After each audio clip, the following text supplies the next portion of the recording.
கடவுளுடன் காலை வணக்கம்.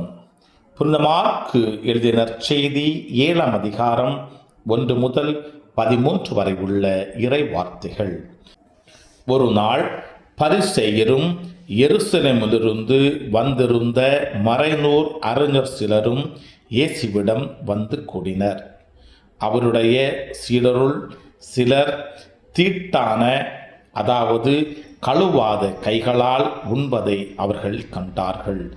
பரிசேயரும், ஏன் யூதர் அனைவருமே தம் மூதாதையர் மரபை பின்பற்றி கைகளை முறைப்படி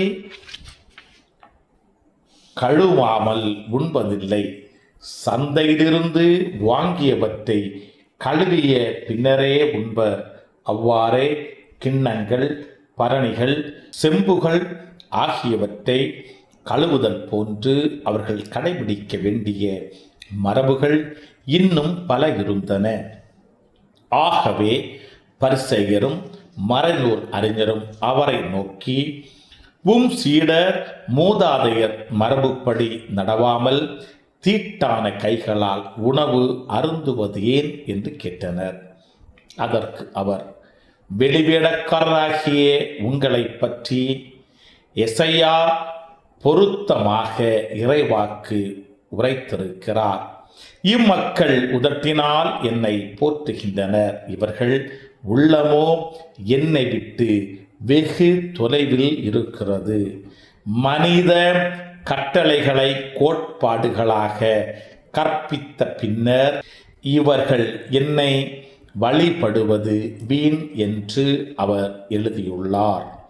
நீங்கள் கடவுளின் கட்டளைகளை கைவிட்டு மனித மரபை பின்பற்றி வருகின்றவர்கள் என்று அவர்களிடம் கூறினார். மேலும் அவர், உங்கள் மரபை நிலைநாட்ட கடவுளின் கட்டளைகளை வெகு திறமையாக புறக்கணித்து விட்டீர்கள்.